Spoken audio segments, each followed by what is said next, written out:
Hi everyone, कैसे हो आप सभी लोग। आई होप आप लोग अच्छे होंगे। मैं हूं राहुल जयसवाल एंड स्वागत करता हूं आप सभी का एक बार फिर हमारे यूट्यूब चैनल JR ट्यूटोरियल्स में। फ्रेंड्स, आज अगेन आपके सामने एक और मोस्ट इंपॉर्टेंट वीडियो लेकर आ चुका हूं रिगार्डिंग द बोर्ड एग्जामिनेशन, जिसमें आज हम डिस्कस करेंगे दोस्तों one of the most important topic जो आपके दिमाग में हमेशा से चलता है, जो कि है कि सर आंसर शीट में आंसर किस प्रकार लिखे, ऐसी क्या क्या चीजें हैं जिसको हमें ध्यान देने की जरूरत है। कुछ इंपॉर्टेंट टिप्स अपनी तरफ से दे दो, क्योंकि सर हम पहली बार बोर्ड एग्जामिनेशन देने जा रहे हैं, चाहे वो 10th का स्टूडेंट हो चाहे वो 12th का स्टूडेंट हो। तो 12th वाले स्टूडेंट्स को थोड़ा एक्सपीरियंस होता है कि उसमें उन्होंने पहले 10th का एग्जाम दिया है, लेकिन 10th वाले स्टूडेंट्स आप लोग के लिए तो बिल्कुल नया रहेगा। तो ऐसी क्या क्या बातों का बिल्कुल आपको ध्यान रखना है 10th एग्जाम में, जब भी आप आंसर शीट में अपना आंसर को लिखोगे। ठीक है, तो शुरुआत करेंगे। कुछ इंपॉर्टेंट पॉइंट्स बताऊंगा, कुछ इंपॉर्टेंट डायग्राम्स भी ड्रॉ करके बताऊंगा कि किस प्रकार किया जाता है। तो यहां पे आपको ध्यान से देख लेना है, वीडियो एंड तक देख लेना है, आपको ईच एंड एवरी पॉइंट समझ में आएगा। तो सबसे पहले मेरी तरफ से जो आपको टिप्स है, बहुत सारे टिप्स ऑलरेडी इसके पहले के लेक्चर वीडियो में गया होगा। एक और वीडियो मैंने बनाया था जिसमें आपको कुछ बेसिक रूल्स मैंने बताए थे, बोर्ड एग्जाम को लिखने के बेसिक रूल्स, वो आप जाके देख सकते हो। हमारे प्रीवियस डे पे हमने वीडियो अपलोड किया हुआ है, वो भी आपको देख लेना, अच्छा लगेगा। लेकिन आज जो हमारा सबसे पहला जो पॉइंट है दोस्तों, एक बहुत ही इंपॉर्टेंट पॉइंट है जो लोग नहीं करते हैं, जो कि है दोस्तों do practice with a pen. ये क्या होता है? अब आप बोलोगे कि सर ये इसका मतलब क्या होता है कि आपको प्रैक्टिस करना है पेन से ही तो लिखते हैं। लेकिन यार लोग गड़बड़ करते हैं, क्या पता है क्या, हमेशा ना आप जब भी अपने नॉर्मल डेज में स्कूल में कॉलेजेस में जब आप पेन यूज करते हो तो एक नॉर्मल पेन यूज करते हो, लेकिन जब बोर्ड एग्जामिनेशन आता है तो लोग सोचते हैं यार बोर्ड एग्जामिनेशन है, अच्छा वाला पेन लेता हूं। लेकिन ये लोग गलती करते हैं, और वो जो पेन होती है ना उसकी उनको आदत नहीं होती है। जैसे मैं एग्जाम्पल के तौर पर बताऊं कि जब मैं 10th स्टैंडर्ड में था तो मैंने एक हैबिट बना लिया था कि मैं एक सेलो ग्रिफर करके एक पेन आता है, आप जानते होंगे, बहुत अच्छी हैंडराइटिंग निकलती है, काफी हल्का होता है लिखने में, तो मैं उससे ही लिखता था। और उससे मैंने इस प्रकार 2 से 3 महीना प्रैक्टिस कर लिया था कि बोर्ड एग्जामिनेशन में जब मैं वो लिखता था उस पेन से तो काफी ज्यादा हल्का लगता था पेन, और काफी ज्यादा हैंडराइटिंग फास्ट निकलती थी और स्मूथ निकलती थी और क्लियर निकलती थी। तो इससे आपका एफिशिएंसी बढ़ जाएगा। अगर आप प्रैक्टिस कर लेते हो, वही पेन यूज करोगे जो आपने प्रैक्टिस किया था 2 महीने तक, वही सेम पेन आपको यूज करना है। कौन सा? आपके बोर्ड एग्जामिनेशन में। अगर सेम पेन रहेगा तो डेफिनेटली आपकी हैंडराइटिंग अच्छी निकलेगी, आपको आदत रहेगी उस पेन की, नया नहीं लगेगा। नहीं तो बहुत सारे ऐसा लोग होते हैं जो प्रैक्टिस किसी और से करते हैं या फिर किसी और से लिखते हैं, लेकिन एग्जाम में चले जाते हैं किसी और पेन से, तो उनको बहुत डिफिकल्ट लगता है लिखने में, बहुत भारी भारी सा लगता है। तो वो गलती मत करना, इससे आपके मार्क्स एनहांस होने के चांसेस रहेंगे। ये बहुत अच्छा टॉपिक है, लोग इग्नोर करते हैं इस चीज को, लेकिन ये छोटी छोटी चीजें फर्क डालती है दोस्तों। बोलते हैं ना एक टॉपर में और एक एवरेज स्टूडेंट में एक फर्क होता है, तो फर्क सिर्फ वही है कि टॉपर ये सब चीज का ध्यान देता है। ये बात ध्यान में रखना। दूसरा टॉपिक जो मेरी तरफ से है दोस्तों, एक बहुत ही अच्छा पॉइंट है मेरी तरफ से, जो कि है कि बहुत सारे लोग क्या करते हैं जो पेपर राइट करते हैं, यानी आंसर शीट में जो आंसर लिखते हैं उसमें पेन का भी अल्टरनेट यूज करते हैं। तो आपको हमेशा जो पेपर लिखना है, ऑलवेज यूज सेम पेन। आपको सेम पेन यूज करना है पूरे पेपर में, होल पेपर में। देखो मैं थोड़ा सा वर्डिंग्स यहां पे वर्डिंग्स पे ध्यान नहीं दे रहा हूं, मेरी फीलिंग्स को समझो। मैं तो कैसा भी टूटा फूटा इंग्लिश लिख रहा हूं यहां पे, ठीक है, लेकिन वर्डिंग्स को समझो कि always try to use a single pen, a same pen in your whole entire answer sheet. इससे क्या होगा कि आपका जो आंसर शीट होगा उसमें जो आपकी हैंडराइटिंग निकलेगी वो ओवरऑल सेम निकलेगी। नहीं तो लोग गलती क्या करते हैं पता है? अब समझ लो एक पेन है, अब उन्होंने यहां से लिखना स्टार्ट किया, यहां से लिखना स्टार्ट किया, यहां से लिखना स्टार्ट किया, लेकिन यहां पे आके क्या हो गया कि उनका लगा कि यार हैंडराइटिंग अच्छी नहीं निकल रही, दूसरा पेन ले लेता हूं। अब दूसरा पेन वो लोग लेंगे, फॉर एग्जांपल वो लोग क्या करते हैं, दूसरा पेन ले लेते हैं। अब दूसरा पेन लेने से क्या होगा, क्या कि उनकी जो हैंडराइटिंग होगी वो भी चेंज हो जाएगी। हो सकता है अगर वो डिफरेंट कलर का पेन यूज कर रहे हैं तो उसकी हैंडराइटिंग भी चेंज निकलेगी, या फिर हल्का गाढ़ा और हल्का एकदम बोलते हैं ना, एकदम हल्का भी हो सकता है, लाइट कलर भी हो सकता है, डार्क कलर भी होता है, क्योंकि हर पेन का जो इंक होता है वो अलग होता है। तो इससे ना पेपर दिखने में, जो पेपर चेक करने वाला रहेगा, मॉडरेटर जो रहेगा, उसको देख के समझ में आएगा कि इसने अलग अलग पेन यूज किया है, उसको मजा नहीं आएगा रीड करने में। ठीक है, तो ये छोटी छोटी चीज का ध्यान रखना है, क्योंकि लोग अक्सर ये गलती करते हैं। और ट्राई करना, मेरा सजेशन यही है, try to use the ball pen. आपको क्या करना है दोस्तों, always try to use ball pen. अब उसमें आप जो ब्लू यूज करना चाहते हो, ब्लैक यूज करना चाहते हो तो आप यूज कर सकते हो, लेकिन एक ही कलर होना चाहिए थ्रू आउट द पेपर। लेकिन कभी कभी ऐसा होता है, एक इसमें सर्कमस्टांस, जैसे ये भी समझ लो, कभी कभी ऐसा होता है कि आप पेपर लिख रहे हो, अब पेपर लिखते लिखते आपका समझ लो इंक यहां पे आके खत्म हो गया। आपने पेपर लिखना स्टार्ट किया लेकिन इंक यहां पे खत्म हो गया और आपने दूसरा यहां पे शुरू कर दिया। तो जब आपका पेन खत्म हो जाता है, वाकई में इंक खत्म हो जाता है, फिर आप दूसरा पेन लेते हो तो आपकी हैंडराइटिंग अलग निकलेगी, कोई प्रॉब्लम नहीं है। लेकिन उस टाइम पे क्या करना है, इन्विजिलेटर का वहां पे साइन ले लेना है। ये क्यों करना है? इन्विजिलेटर, जो भी आपका मॉडरेटर आया हुआ है उस एग्जाम में, टीचर जो आए हुए हैं, उनका साइन यहां पे ले लो। क्यों? इससे होगा क्या, ये होगा कि अगर आपकी हैंडराइटिंग यहां पे चेंज हो गई या फिर आपका जो कलर है वो चेंज हो गया, तो इससे जो चेक करने वाला मॉडरेटर था उसको शक नहीं होगा कि आपका पेपर ने कहीं ये टीचर ने तो नहीं लिखा, नहीं तो लोग शक करते हैं कि यार ऊपर कुछ अलग हैंडराइटिंग है, नीचे कुछ अलग हैंडराइटिंग है, ऊपर का पेन का कलर एकदम डार्क ब्लू है, नीचे लाइट ब्लू है, ऐसे कैसे हो गया?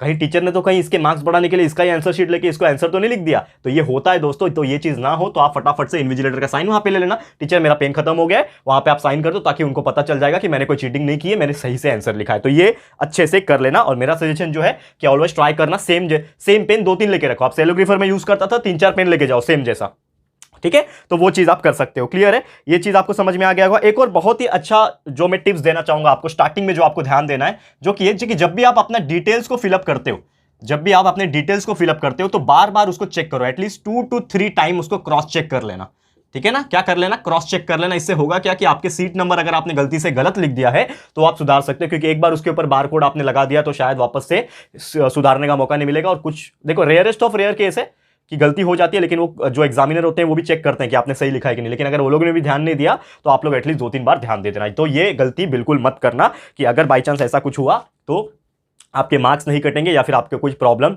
नहीं होगा। ये सब चीज ध्यान दे देना, ठीक है? अब यहां पे एक मोस्ट इंपॉर्टेंट चीज मैं आपके लिए लेकर आया हूं कि समझ लो आपका ये क्वेश्चन पेपर है, सॉरी माफ कीजिएगा, आंसर शीट है।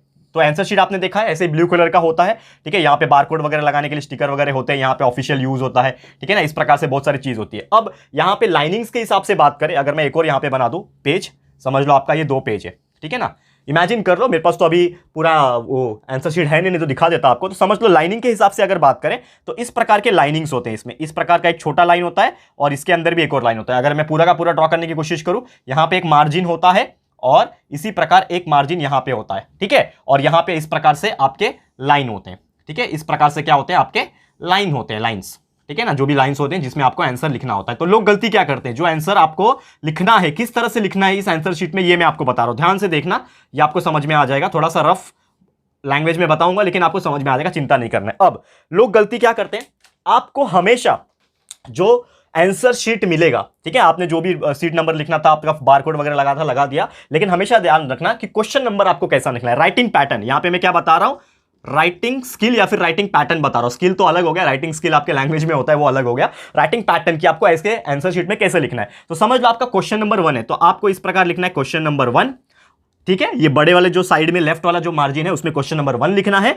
और यहां पे अगर फर्स्ट क्वेश्चन है, मतलब समझ लो क्वेश्चन नंबर 1 का ए क्वेश्चन है, तो इसके अंदर आप लिखोगे ए। जैसे यहां पे अभी आपको लिखना है तो क्वेश्चन नंबर 1 यहां पे लिखोगे ए, ठीक है? अगर बी करना है तो इसके अंदर लिखोगे बी, सी करना है तो इसके अंदर लिखोगे सी। इसके अंदर नहीं लिखना है, इसके अंदर जो है सिर्फ मेन क्वेश्चन लिखा जाएगा, question number 1, question number 2, question number 3। समझ में आ रहा है? ये जो लेफ्ट वाला जो बड़ा बॉक्स है इसके अंदर सिर्फ क्वेश्चन नंबर 1 लिखा जाएगा, बाकी में पतले वाले में ए बी सी डी जो भी है 1 2 3 4 जो है वो लिखा जाएगा। अब एक और चीज है, बहुत सारे लोगों की आदत होती है लाइन मारने की, ठीक है? अब कौन सा लाइन मारना है, वो लाइन मारने की बात नहीं कर रहा हूं, नहीं तो आप गलत समझोगे मुझे। तो मैं लाइन मारने की बात कर रहा हूं, यानी रूलर लेके, एक पेंसिल लेके लोग क्या करते हैं, इस प्रकार से लाइन मारते हैं, ठीक है ना?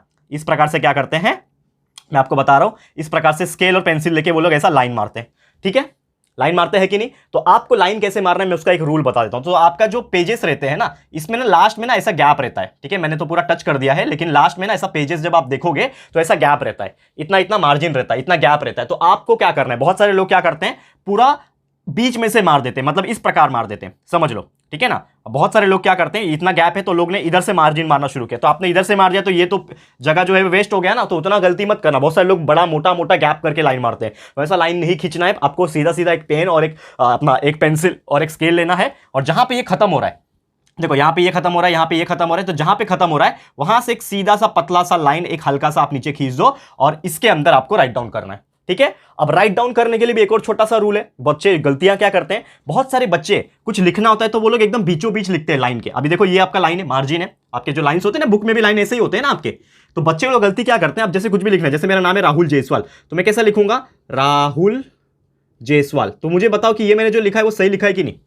बिल्कुल गलत लिखा है। यानी कि अब अगर आप गलती पहचानोगे इसमें कि गलती क्या है, तो आप बोलोगे कि सर आपने हवे में लिखा है। आपको हवे में नहीं लिखना है, हमेशा लाइन को टच करके लिखना है। ये हमें बचपन से पढ़ाया जाता है और बोर्ड में लोग गलतियां करते हैं। नया नया है, एग्जाम आंसर शीट मिला है तो कुछ भी गलतियां कर देते हैं। तो आंसर में कभी भी ये लाइन के ऊपर आपका जो है वो टच होना चाहिए, राहुल जायसवाल, ठीक है? जो भी है वो आपको टच होना चाहिए, ठीक है? ये आपको गलती नहीं करनी है, ठीक है? पूरा पूरा लिखना है। अब यहां पे मैंने एक और गलती कर दी जो आपको इंप्रूव करना है, वो ये है कि जो मैंने ये राहुल जायसवाल लिखा, इसमें मेरा जो AL जो आ गया वो इस लाइन से बाहर जा रहा है। तो आपको यह भी गलती नहीं करना है कि अगर आपका स्पेस यहां पे खत्म हो रहा है, अगर आपका स्पेस यहां पे खत्म हो रहा है तो आपको लास्ट में एक डैश डाल देना है और लास्ट का जो वर्ड रहेगा उसको नीचे लिख देना है AL।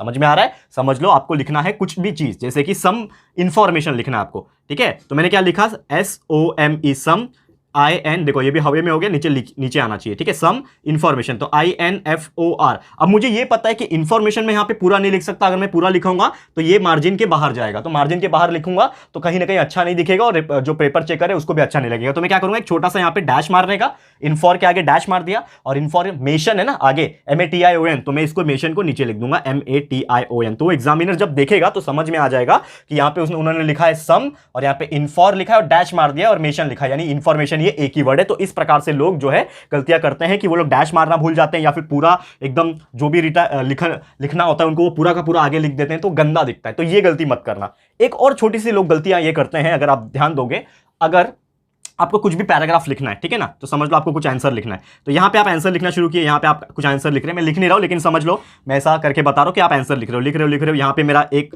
आंसर खत्म हो गया, फिर उसके नीचे दूसरा पॉइंट लिख रहा हूं, यहां पे लिखा यहां पे खत्म हो गया, एक पॉइंट खत्म हो गया, फिर यहां पे लिख रहा हूं, ये यहां पे खत्म हुआ, फिर ये यहां पे खत्म हो गया। तो यहां पे चारों में आप देखोगे, ये चारों देखो, ये वाला पार्ट, ये चारों में आप जब देखोगे तो चारों में पैटर्न अलग अलग है, यानी कि एक यहां पे खत्म हो रहा है, एक यहां पे छोटा सा खत्म हो रहा है, एक पूरा बड़ा खत्म हो रहा है, एक छोटा खत्म हो रहा है। तो ऐसी गलती मत करना, एक सीक्वेंस में रखना। अगर आपका यहां पे पूरा है तो इसको पूरा लिखने की कोशिश करो, यहां से यहां तक, इसको भी पूरा यहां से यहां तक, इसको भी पूरा यहां से यहां तक, यहां से यहां तक। तो ये पूरा एक एकदम जैसे हमारे PDF में कैसा लिखा होता है, पूरा का पूरा एकदम सिस्टमैटिक तरह से, नीट एंड क्लीन, ठीक है, वैसा लिखने की कोशिश करो। तो इससे आपका प्रेजेंटेशन जो है पेपर का अच्छा लगेगा, और यही फर्क लाता है एक टॉपर में और एक एवरेज स्टूडेंट में, क्योंकि टॉपर ये सब चीज के ऊपर ध्यान देते हैं, एवरेज स्टूडेंट को बस लिख के आना है, बस खत्म हो गया, और बोलते हैं सर मार्क्स नहीं मिला।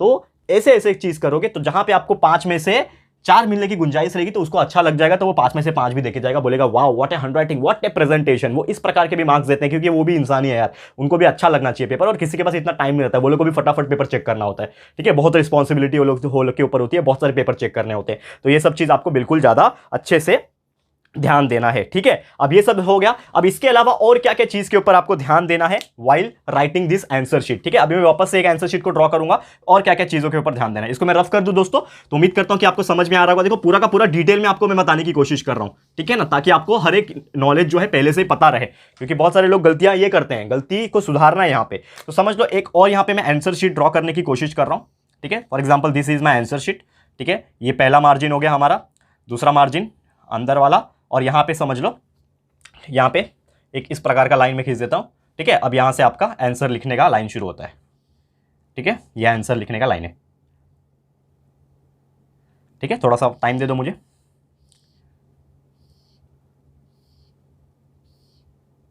ठीक है। ये आपका आंसर लिखने का लाइन शुरू होता है और आपने अपने पेंसिल से यहां से लेके यहां तक मारा है लाइन। अब एक गलतियां लोग ये करते हैं कि ऑलरेडी यहां पे मार्जिन मारा हुआ है, पहले से ही वो लोग ने आपके आंसर शीट में मार के दिया हुआ है, तो आपको ये जो पेंसिल से जो आपने मारा है उसको लेफ्ट साइड मारने की जरूरत नहीं है, सिर्फ राइट साइड में मारोगे तो अच्छी बात है, नहीं मारोगे तो कोई प्रॉब्लम नहीं है। बहुत सारे लोग, इवन मैं मारता नहीं था, लेकिन अगर मारोगे तो प्रेजेंटेशन अच्छा होता है। बहुत सारे जो टॉपर्स थे वो मारते थे एंड उनसे ही मैंने बहुत सारी चीजें सीखी भी है। तो नॉर्मली एक लाइन अगर खींच दोगे राइट साइड में तो ये हो जाएगा, ये जो मैंने पहले ही बता दिया। अब एक और इंपॉर्टेंट चीज जो मैं आपको बता रहा था कि always right 1 question on a single page, मतलब आपका समझ लो क्वेश्चन नंबर 1 है, ठीक है। तो आपने ये क्वेश्चन नंबर 1 यहां पे लिखा, ठीक है। अब क्वेश्चन नंबर 1 का आपने ए सॉल्व कर रहे हो तो ए लिख दिया, ठीक है।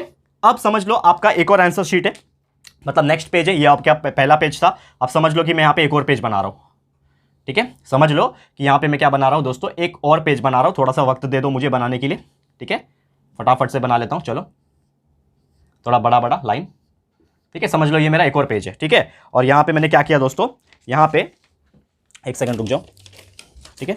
यहां पे मैंने क्या किया है, और जो मार्जिन है यहां पे मैंने राइट साइड में बना ली, इस प्रकार से मैंने राइट साइड में मार्जिन बना ली, ठीक है।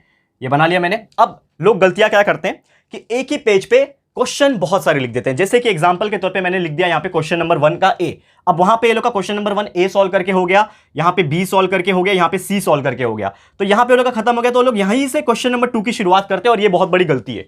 आपको हमेशा always right 1 question on A 1 paper, यानी कि अगर आपका क्वेश्चन नंबर 1 यहां से आपने शुरुआत किया, ठीक है, और आपका क्वेश्चन नंबर 1 यहां पे खत्म हो गया ना, तो क्वेश्चन नंबर 2 लिखने की जरूरत नहीं, बाकी का जो पेज है समझ लो यहां पे आपका ये खत्म हो गया, यहां पे आपका खत्म हो गया, क्वेश्चन नंबर ए का ए बी सी डी जो भी था वो खत्म हो गया, तो ये पेज आपका बचा हुआ है ना आधा से ज्यादा, तो उसको एज इट इज लीव करके छोड़ दो, खाली रहेगा चलेगा, लेकिन आपको क्वेश्चन नंबर 2 यहां नहीं लिखना है। Question number 2 new question will start from the new page. Question number 1 आपने इस पेज में किया तो क्वेश्चन नंबर 2 आपका नेक्स्ट पेज में स्टार्ट होगा, फिर वैसे ही क्वेश्चन नंबर 3 नेक्स्ट पेज में, भले ही क्वेश्चन नंबर 2 में आपने ये 2 लाइन का ही लिखा है आंसर, समझ लो यहां तक खत्म हो गया, ये पेज पूरा बच रहा है, तो भी आपका क्वेश्चन नंबर 3 नेक्स्ट पेज में स्टार्ट होगा, क्वेश्चन नंबर 4 नेक्स्ट पेज में स्टार्ट होगा। यानी इससे पता चला एक नया क्वेश्चन एक नए पेज में स्टार्ट होगा। और एक चीज कि क्वेश्चन नंबर 2 हो चाहे कोई भी चीज हो, उसमें जितने भी सब क्वेश्चन रहेंगे, यानी ए रहे बी रहे, तो उसको एक ही पेज में लिखने की कोशिश करना, ए रहे बी रहे सी रहे डी रहे, उसको एक ही पेज में लिखने की कोशिश करना। अगर नेक्स्ट पेज में जाता है तो डायरेक्ट डी आ जाएगा, तो समझ लो यहां पे आपने डी लिखा है, तो अगला जो पेपर आएगा उसमें आपका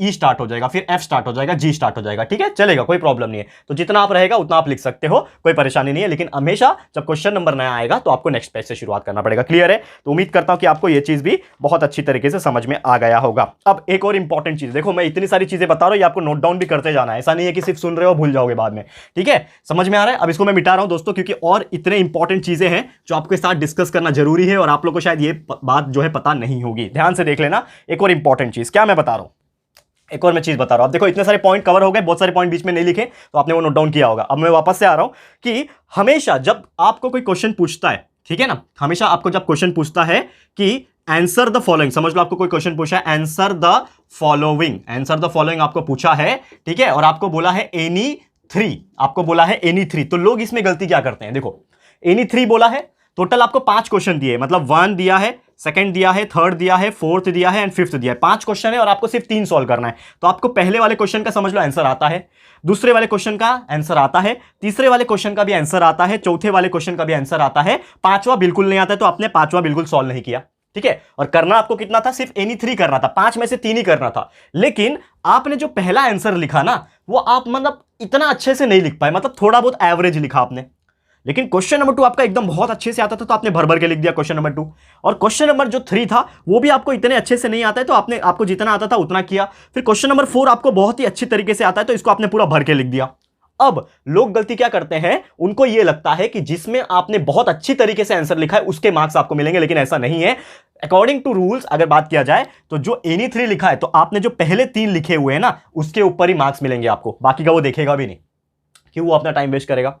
आपने पहला प्रायोरिटी किसको दिया, आपको बोला है एनी 3 सॉल्व करो, तो आपको पहले प्रायोरिटी उन आंसर को देने पड़ेंगे जो आपको बहुत अच्छी तरीके से आता है। तो समझ लो आपको सेकंड क्वेश्चन बहुत अच्छी तरीके से आता था, आपको फोर्थ क्वेश्चन बहुत अच्छी तरीके से आता था, तो पहले आप सेकंड सॉल्व करो, फिर फोर्थ सॉल्व करो, और उसके बाद जाके जो तीसरा जो आपको नहीं आता या फिर आता है वो सॉल्व करो। तो अगर आप ऐसा करते हो तो आपको मार्क्स मिलेगा, नहीं तो क्या होगा कि आपने पहले क्वेश्चन में, समझ लो ये हर क्वेश्चन का 2-2 मार्क्स है, हर क्वेश्चन का 2-2 मार्क्स है, तो आपने पहले क्वेश्चन का जो आंसर लिखा था उसमें आपको 1 ही मार्क्स मिला, दूसरे क्वेश्चन बहुत अच्छी तरीके से लिखा था उसमें 2 में से 2 मिला, तीसरा क्वेश्चन में आपने अच्छे से नहीं लिखा था उसमें से 1 ही मार्क्स मिला, चौथे क्वेश्चन वो जाएगा नहीं जाएगा, भले ही आपको इसमें 2 में से 2 मिल रहा होगा, लेकिन ये वो चेक ही नहीं करेगा, और आपको मार्क्स मिलेगा 1 + 2 3 हो गया, +4, यानी कि 4 6 में से आपको सिर्फ 4 ही मिलेगा यहां पे। क्यों? क्योंकि आपने पहले टॉप 3 क्वेश्चन के प्रायोरिटी को क्या रखा, पहले 3 क्वेश्चन को क्या लिखा, उसके हिसाब से वो मार्क्स चेक करेगा। तो ये भी एक रूल है, इसको ध्यान में रखना, मतलब जो क्वेश्चन बहुत पहले अच्छे तरीके से आता है उसको सबसे पहले लिखो, जो क्वेश्चन पहले आता है, आंसर जो पहले आता है उसको पहले लिखो, तभी आपको बहुत अच्छी तरीके से मार्क्स मिलेगा। ठीक है, क्लियर है? ये मैं मिटा रहा हूं क्योंकि अगला भी एक मोस्ट इंपॉर्टेंट पॉइंट है, ये आप लोग गलती बिल्कुल मत करना। अब देखो एक और इंपॉर्टेंट चीज बता रहा हूं जो कि है related to fill in the blanks. लोग गलती क्या करते हैं फिल इन द ब्लैंक्स में, ठीक है, फिल इन द ब्लैंक्स में लोग गलती क्या करते हैं, देखो फिल इन द ब्लैंक्स जब भी आप लिखते हो तो आपको पता है क्या होता है फिल इन द ब्लैंक्स। पहली बात तो एक आंसर रहता है, ठीक है, dash is called father of history, समझ लो, ठीक है, dash is called father of history, तो कोई भी हो, समझ लो XYZ नाम का पर्सन है कि फादर ऑफ हिस्ट्री कहलाता है, ठीक है। अब आप बच्चे क्या करते हैं, पहला आंसर ये है, दूसरा एक और है कुछ तो कि dash is capital of India, समझ लो dash is capital of India, इस प्रकार का क्वेश्चन है। तो क्वेश्चन नंबर 1 है, क्वेश्चन नंबर 2 दो ही क्वेश्चन है। तो आप क्या करते हो कि आपने लिखा, अब समझ लो यहां पे मैं एक चेंज करता हूं, फादर ऑफ नेशन समझ लो, ठीक है, dash is called as the father of nation, तो आप बोलोगे कि फादर ऑफ नेशन, आपको आंसर आ नहीं रहा है, समझ लो आपको आंसर नहीं आ रहा है, तो आपने किसी को पूछा अरे फादर ऑफ नेशन कौन है, तो वो बोलेगा पंडित जवाहरलाल नेहरू, ठीक है ना, पंडित नेहरू, PN लिख रहा हूं मैं शॉर्टकट तरीके से, पंडित नेहरू, समझ लो, ठीक है। और आपने ये लिखा dash is called capital of India, तो आपने बोला कोलकाता, ठीक है ना, आपको लग रहा है कि कोलकाता है क्योंकि आपने कहीं पढ़ा था, समझ लो याद आ रहा है कोलकाता है। बाद में जब आप आंसर कंप्लीट कर लेते हो, आप आगे के क्वेश्चन में चले जाते हो, फिर याद आता है अचानक से, अरे यार नहीं नहीं नहीं, इंडिया का कैपिटल तो न्यू दिल्ली है। तो आप क्या करते हो, ये कोलकाता को कट करते हो और उसके ऊपर न्यू दिल्ली लिखते हो। ऐसे ही करते हो आप लोग, ठीक है, कोलकाता को कट करके ऊपर न्यू दिल्ली लिखते हो। अगर आप ऐसा कर रहे हो तो आपको 1 मार्क्स भी नहीं मिलेगा यहां पे। अगेन मैं बोल रहा हूं, आपको अगर फिल इन द ब्लैंक्स में आंसर में थोड़ा डाउट है कि यार हाँ हो सकता है ये आंसर हो या फिर ये आंसर हो, तो उसको लिखो ही मत दोस्तों, उसको बिल्कुल मत लिखो, ब्लैंक छोड़ दो थोड़ी देर के लिए। थोड़ी देर ब्लैंक छोड़ोगे तो कुछ फर्क नहीं है, ये पेंसिल से पेन से लाइन जो भी है खींच के रखो, जितना बड़ा भी लाइन खींचोगे उतना है, खींच के रखो। आपको डाउट है कि मुझे ये भी कोलकाता भी हो सकता है, न्यू दिल्ली भी हो सकता है, तो टेंशन है तो छोड़ दो, बाद में याद आए और कंफर्म है कि लिखना ही लिखना है कि अभी तो यही है, कुछ भी हो जाए मैं कट नहीं करूंगा, तो लिख दो यार चुपचाप आके न्यू दिल्ली बाद में आके। समझ में आ रहा है? इस प्रकार से आपको फिल इन द ब्लैंक्स लिखना है, और ऑलवेज हमेशा इसको ब्लैंक नहीं छोड़ना है। कभी भूल गए बाई चांस तो बीच में आके आपको कभी भी जब आपको याद आ जाए, कंफर्मेशन हो जाए, और लास्ट में मैंने बताया था 15 से 20 मिनट आपके पास एक्स्ट्रा टाइम होना चाहिए, तो उसके लिए भी आपको ये ब्लैंक छोड़ के रखना है, और उसके बाद आके इसमें आंसर लिख देना है कि dash is called the father of nation, हमारे महात्मा गांधी। इस प्रकार से आंसर लिख देना। तो ये फिल इन द ब्लैंक्स में गलती मत करना, पहले डैश छोड़ के रखना, उसके बाद आंसर लिखना। नहीं तो लोग पहले लिख देते हैं, बाद में रॉन्ग हो गया कट करके ऊपर लिखते तो मार्क्स नहीं मिलेगा। समझ में आ गया? ठीक है, और क्या है देखते हैं लास्ट पॉइंट्स। हाँ, एक और बहुत अच्छा चीज दो लोग गलतियां करते हैं, जो कि है मैच द पेयर में। ये भी बता देता हूं, चलो ये भी बता देता हूं। अगर मैच द पेयर आपको आता है, मैच द पेयर पता है आपको मैच क्या होता है, ठीक है, तो लोग गलती करते हैं, मुझे पता है कि आप लोग को ये पता होगा, लेकिन मैं फिर भी बता रहा हूं। समझ लो, आपका एक कॉलम रहता है, कॉलम नंबर ए, एक कॉलम रहता है कॉलम नंबर बी। अब उसमें कुछ ऐसा लिखा रहता होगा, समझ लो 21, ठीक है, 24, ठीक है, 31, ठीक है, यहां पे लिखा है 31, 21 और यहां पे 24। तो आपको मैच करना है। तो लोग क्या करते हैं, मैच ऐसे ही लिख के, ये 21 किधर है ऐसा मैच करते हैं, 24 किधर है, इस 24 का है नीचे है ना, 24 को ऐसा मैच करते हैं, और 31 किधर है ऐसा मैच करते हैं। तो अगर आप ऐसा मैच कर रहे हो तो आपको 0 अंडा पुलिस का दंडा मिलेगा। क्या मिलेगा? 0 अंडा पुलिस का दंडा, क्योंकि यहां पे आपको मार्क्स नहीं मिलेगा। आपको हमेशा आंसर को फ्रंट में लिखना है, सामने सामने लिखना है। आपको इस प्रकार पहले नोटबुक में लिख लेना है, कॉलम नंबर ए लिख लेना है, कॉलम नंबर बी लिख लेना है, और कॉलम नंबर बी के अंदर आपका, या फिर डायरेक्टली यहां पे आंसर करके आप लिखोगे, आंसर क्या है इस चीज का, ऐसा लिख दोगे, और उसके नीचे यहां पे आ जाओ। तो 21 को क्या बोलते हैं, ऑप्शन में देखना 21 होगा 21 आ जाएगा, 24 देखना 24 होगा 24 आ जाएगा, 31 होगा 31 आ जाएगा। इस प्रकार से आपको आंसर जो है लिख देना है। क्लियर है? तो उम्मीद करता हूं कि आपको ये बेसिक जो चीज मैं बता रहा हूं, आंसर शीट के अंदर जो जो चीज आपका आंसर लिखने का तरीका, फिल इन द ब्लैंक्स हो, मैच द फॉलोइंग हो, क्या क्या पैटर्न फॉलो करना है, क्या क्या तरीका से आंसर शीट के अंदर लिखना है, ये सभी चीज आज हमने क्लियर करा दिया है। ठीक है, तो उम्मीद करता हूं कि ये आपको बहुत अच्छी तरीके से समझ में आ गया होगा। तो इसी के साथ ये आज का वीडियो मैं समाप्त करता हूं, और उम्मीद करता हूं कि यार एटलीस्ट ये वीडियो में मैंने जो बनाया है इससे आपको थोड़ा तो हेल्प होगा, और जो छोटी छोटी गलतियां शायद आप लोग करते होंगे वो आज के बाद आप नहीं करोगे, तो प्रीलिम्स में भी काम आ जाएगा, क्योंकि प्रीलिम्स एग्जाम आपके शुरू हो गए होंगे या फिर होने वाले होंगे। तो ये प्रीलिम्स में ही प्रैक्टिस करके ले लो, और बोर्ड में पहुंचते पहुंचते आपको बहुत हैबिट हो जाएगी और आप गलती नहीं करोगे। और इसी प्रकार के और भी वीडियोस हम लेकर आएंगे सब्जेक्ट वाइज, कि हिस्ट्री में क्या कर सकते हो, साइंस में क्या कर सकते हो, मैथ्स में क्या कर सकते हो। ऐसे video lecture wise, subject wise आपको मिलेंगे हर दिन, टेंशन मत लेना, हम हैं आपके लिए। और बाकी one shot video, regular lecture videos में आपको मिल रहे होंगे कंटिन्यूअसली, तो जाके हमारे चैनल के अंदर जाके देख सकते हो। ठीक है, अच्छे से प्यार देना। वीडियो पसंद आए दोस्तों तो प्लीज लाइक करना, शेयर करना, अपने दोस्तों को शेयर करके बताओ कि ये सब छोटी छोटी चीजें हैं, उनको पता नहीं होगा, तो प्लीज शेयर कर देना। साथ ही में चैनल पे फर्स्ट टाइम आए हो, चैनल को सब्सक्राइब अभी तक नहीं किया तो प्लीज हमारे चैनल को सब्सक्राइब कर देना। ठीक है दोस्तों, तो जल्दी मिलेंगे हमारे अगले वीडियो में, तब तक के लिए thank you and good bye.